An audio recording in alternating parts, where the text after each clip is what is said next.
এখানে ওখানে পানি জমে একাকার অবস্থা। মাঠের এই বাজে অবস্থায় ড্রিবলিং করা বেশ দুঃসাধ্য হয়ে দাঁড়িয়েছিল। ম্যারাডোনা যখন ড্রিবলিং করে এগিয়ে যাচ্ছেন তখন খেয়াল করলেন ইংলিশ ফুটবলার পিটার রিড তাকে ট্যাকেল করার জন্য এগিয়ে আসছেন, কিন্তু হঠাৎ রিড তাকে তাড়া করা থামিয়ে দিল। এই ব্যাপারে ম্যারাডোনা যখন রিডকে জিজ্ঞাসা করেছিলেন তখন তিনি জানান তিনি ম্যারাডোনাকে ধরতেই পারতেন না। যতবার ধরার জন্য সামনে এগিয়েছেন তিনি দেখলেন ম্যারাডোনা তার থেকে এক হাত সামনে এগিয়ে রয়েছেন, তাই হাল ছেড়ে তিনি ঠায় দাঁড়িয়ে থাকলেন। ম্যারাডোনা ছুটছেন তখন বল নিয়ে। তার সাপোর্টে রয়েছেন অন্য দুই আর্জেন্টাইন, বুরচাগা আর ভালদানো। গার্ডে রয়েছে দুই ইংলিশ ডিফেন্ডার, টেরি বুচার আর ফেনউইক।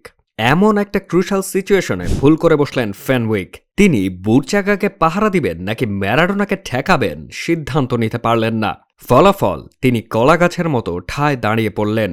ম্যারাডোনা যখন বল নিয়ে একদম ডি বক্সের মধ্যে, লক্ষ্য করলেন গোলকিপার শিল্টন বেশ নার্ভাস অবস্থায় রয়েছেন। ম্যারাডোনা একটা টোকা দিয়ে শিল্টনের পাশ কাটিয়ে বলটা জালে জড়ালেন। এই বিখ্যাত গোলের পর রাগে ইংলিশ ফুটবলার বুচার ম্যারাডোনার পায়ে সজোরে একটা লাথি মারেন।